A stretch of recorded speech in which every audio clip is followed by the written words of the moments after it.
I'm a 35-year-old office worker. My husband, Kevin, is 6 years older than me and we've been married for 9 years. Right now, I'm living with my mom for some reasons. Let me explain how this happened. 4 years ago, Kevin and I built a house. At that time, Kevin had just changed jobs and we didn't have much money saved or a high income. Kevin used to work for a big company, but his boss constantly bullied him secretly. This caused Kevin to have trouble sleeping and eventually he couldn't go to work anymore. He saw a psychiatrist and took a 3-month break, but when he didn't get better, he quit his job. After that, we lived on just my salary. Kevin didn't work for 3 months, but slowly started to feel better. He began eating and sleeping well again, and his psychiatrist was happy with his quick recovery. My cheerful, loving Kevin was back. He then started looking for a new job. His experience at the big company helped, but finding a job was hard because he left his last job due to mental health issues. During this time, we found a small company that needed Kevin. The salary was about 3/4 of what he used to make, but he was happy to be working again. He said it was much better than being without a job, which made me happy. This job was also in a field he wanted to work in. We wanted to have children, but it was clear that life would be tough if I stopped working. So I continued working. I also loved my job, and we decided not to have children at that time. Our life was peaceful until my mother, Sarah, was paralyzed in a car accident and needed a wheelchair to get around. My dad had passed away when I was in middle school, and Sarah had been living alone since then. Our family home was old and not suitable for a wheelchair, with many steps. Kevin then said, "I'm worried. Let's live together." Sarah and I were surprised, but I appreciated Kevin's unexpected kindness. Since Kevin had just changed jobs, we were unsure about the future, but we decided to apply for a mortgage. As we expected, it was tough to get a loan because Kevin hadn't been at his job for long. However, we were determined and didn't give up. After trying with several mortgage companies, we finally found one that worked with us and approved our loan. We bought our dream home, which I had always imagined, filled with the smell of wood, thick wooden beams on the ceiling, custom storage spaces, a kitchen tailored for my height, and spacious cypress flooring. Importantly, it was a single-story, barrier-free house, perfect for living comfortably in a wheelchair. We were excited as our house was being built and visited the construction site every day. When our carefully designed home was finished, it had a large yard where my mom, who now rarely went outside, could enjoy sunbathing. However, there was a catch with the land. It was given to us by Kevin's grandfather, who adored Kevin. Kevin's family wasn't wealthy, but when his grandfather was diagnosed with cancer, he started to distribute his assets, giving us the largest plot of land. It felt like winning the lottery, but the land was just a 10-minute walk from Kevin's family home. When we told them my mother would be moving in with us, Kevin's sister laughed and said, "Why is your mother moving in too? How shameless is your family?" Kevin's mother told me that marrying someone different like me would bring trouble. She also harshly said it was terrible for her son to have to care for an old person and called me a curse. Even then, Kevin stood up for my mother and me. He said the land was a gift from his grandfather, and no one should complain. Kevin's mother and sister are really mean. It's amazing that Kevin, who is so kind, comes from that family. He's like a beautiful flower that grew out of mud. Kevin always says his family shows him how not to be. Kevin thinks his grandfather gave us the land because he wanted us to take care of his mother in her old age. He also gave other properties away. Kevin's sister got a parking lot that's a 10-minute walk from their home. It's smaller than our land but makes good money from parking fees. Honestly, I would have preferred that, but a gift is still a gift, and we are thankful. Thanks to my grandfather-in-law, we could build our house without paying for the land and used it to help get a loan. When the house was finished, we invited Kevin's mother and his sister's family over. The builders told us they had visited the house several times without asking us. They showed up late without apologizing and said, "This is kind of like Grandpa's house, so it's like our house too." Kevin's sister came in with muddy shoes and said the house smelled nice and didn't need air fresheners. She and her husband walked around with muddy shoes, ignoring the slippers we offered. When I suggested they use slippers, she laughed and said it was too much trouble and that we could just clean the floor. The visit was uncomfortable from the start, and they didn't bring anything with them. When they saw my mother's room, which is spacious and sunny, Kevin's mother said she would like that room. My mother's room is like a duplex with its own kitchen, almost a second living space. "I want to live here," said my mother-in-law. She then told my mother, "You were lucky to have that accident, weren't you? Thanks to being paralyzed, you moved from that old shack to this nice house. Isn't that a lucky turn of events?" My mother said nothing but looked very sad. I was really angry inside, but before I could say anything, Kevin spoke up. "What did you just say? There are things you should and shouldn't say. It makes me question your humanity. I can't even believe you're part of my family. You're the worst. Apologize now," Kevin demanded firmly. Whether they were amused or not, my mother and sister-in-law glared at me. Then my sister-in-law angrily asked Kevin, "What's this all about?" "It's a total turnoff. It's not cool to invite people over and then be rude to them. Just because you built a house, you think you can act superior." The mother-in-law chimed in. "My son messed up by marrying you. You're a jinx." Kevin didn't stay silent. "Enough is enough. This mess started because of your rude comments. You said the accident was a good thing and called my wife a jinx. I will not forgive that." The mother and sister-in-law looked frustrated by Kevin's strong response. Then my mother, who had been watching everything, said with regret, "It's okay. I am here because of the accident, and it's true I moved from a rundown house to this beautiful one. Your son has always been kind to me. Thank you." Perhaps feeling guilty, the mother and sister-in-law left, giving me a nasty look. My mother then apologized to Kevin. "I'm sorry if I upset your mother and sister. I'm sorry for ruining the mood at our housewarming party." Kevin responded, "No, I should be the one apologizing. It's embarrassing how they lack decency. I'm really sorry, but I am happy to be living with you. Please understand that." With that, my mother started to tear up. Since we live near Kevin's parents' house, the neighbors all know us well. They've known Kevin since he was a child and are very kind to us. 4 months have passed since that day.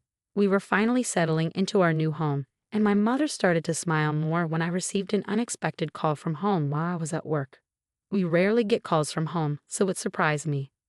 My bad feeling was right. My mom, sounding very upset, called to tell me something awful. Kevin had collapsed at work. I was shocked and spoke to my boss right away, then rushed to the hospital. On the way, I tried to stay calm by imagining that Kevin would be okay when I got there, joking around like always. But when I arrived, it was a shock to see him with so many tubes attached to him. We had planned to go to a movie that weekend.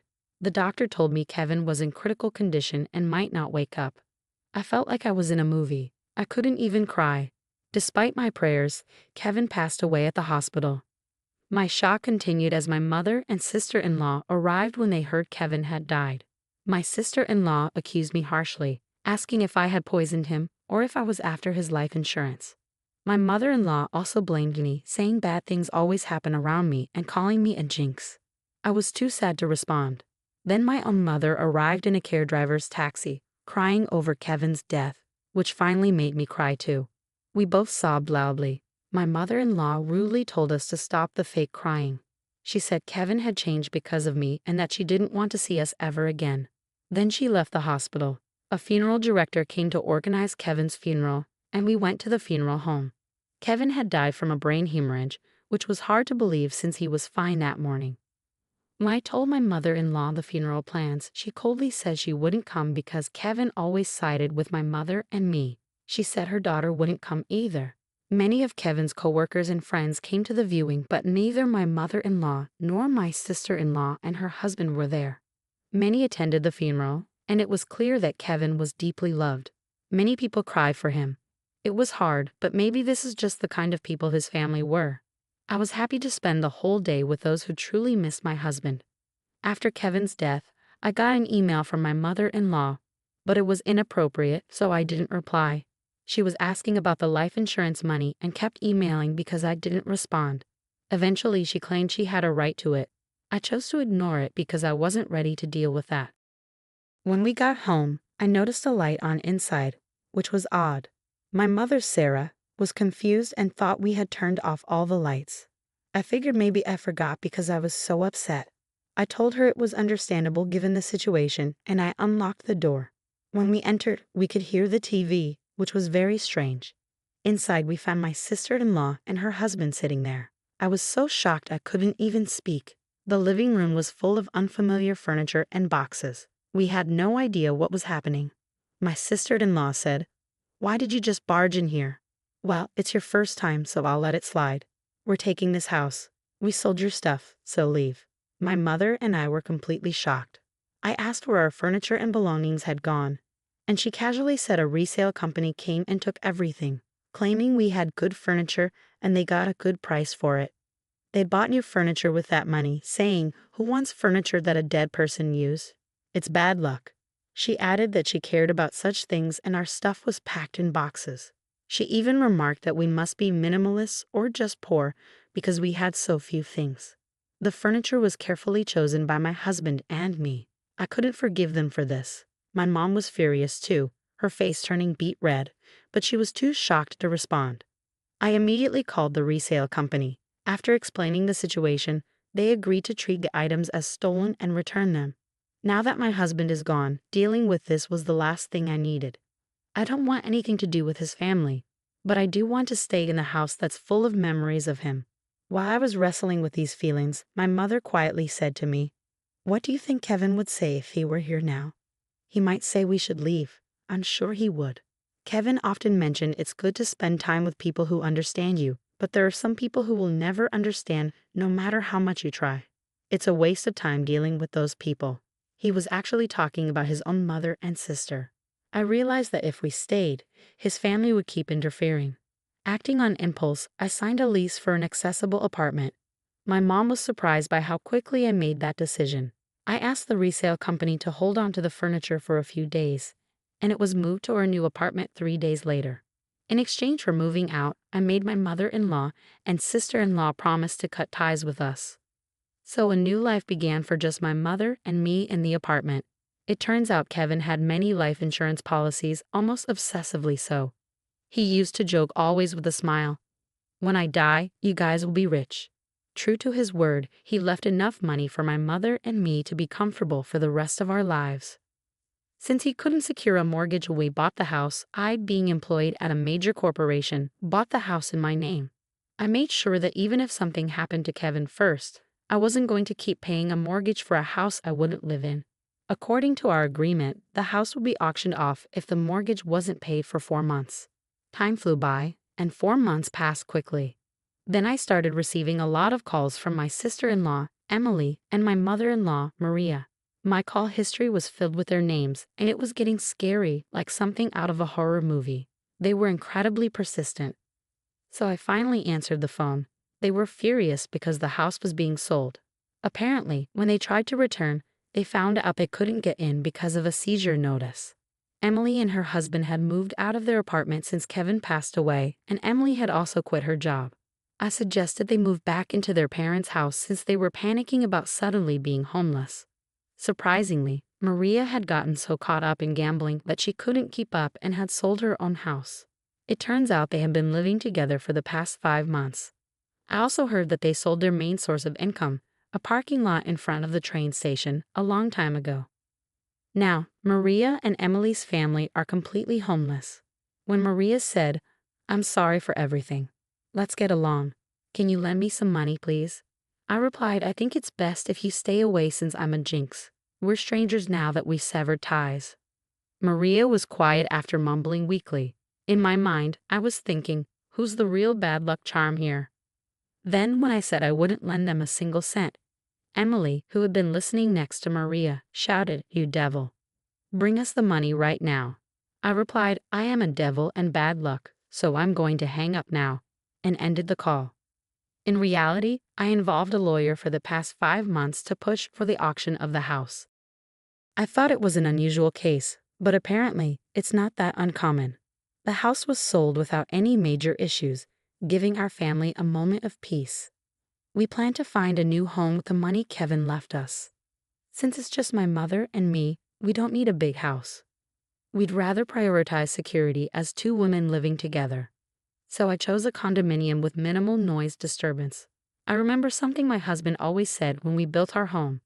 People can get energy from the sun, so let's create a place where your mother can enjoy her hobby of reading in the garden without feeling self-conscious. With those words, he had made a spacious courtyard for her. So I looked for a condo with a large balcony where she could enjoy her coffee and read. It's smaller than our previous home, but the room is spacious enough to house the furniture my husband probably chose. The piece of land that was gifted to us by Kevin's grandfather was expansive, and the house sold for more than expected. With that money, we're moving forward. I recently bought a luxurious condominium with exceptional security features, a choice I'm sure would have comforted my always cautious husband, Kevin.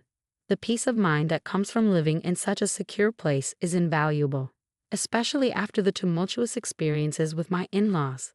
Life has taken a dramatic turn since Kevin passed away.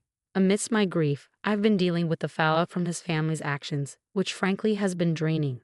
Following the auction of the house, Kevin's mother, Maria, and his sister found themselves without a place to live. Despite their desperate attempts, including trying to borrow money from neighbors, they couldn't secure any financial assistance and ended up in public housing.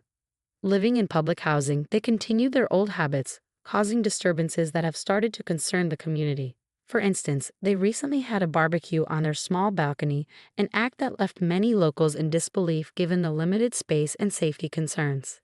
Such thoughtlessness seems typical of them and reflects the disregard they've always shown for others' comfort.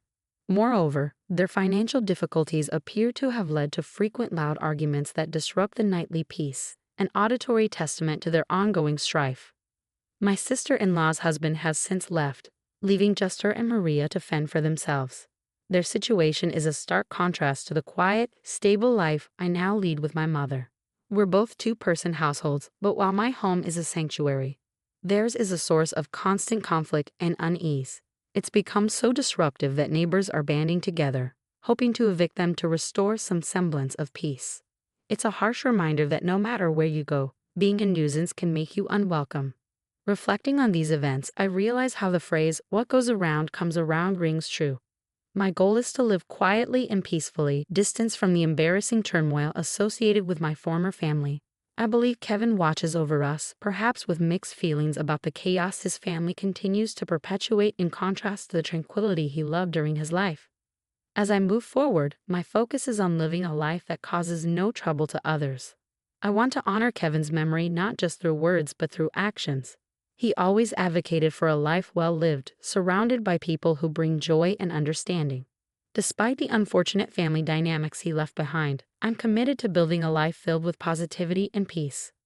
The decision to buy this condominium wasn't just about finding a new home. It was about creating a haven where my mother and I could feel safe and secure. The quiet, the order, and the absence of drama allow us to enjoy each other's company and focus on the things that truly matter. It's smaller than our previous house, but every corner of this new space is cherished, every moment of silence savored. I've learned a lot about resilience and moving forward. The memories of Kevin, filled with love and laughter, inspire me every day. They remind me of the importance of living authentically and compassionately, ensuring that his spirit of kindness is carried forward. Living well is perhaps the best tribute I can offer to a man who gave so much and asked for so little in return. In this new chapter, amidst the serenity of our chosen sanctuary, I am determined to live not just for myself, but in a way that would make Kevin proud.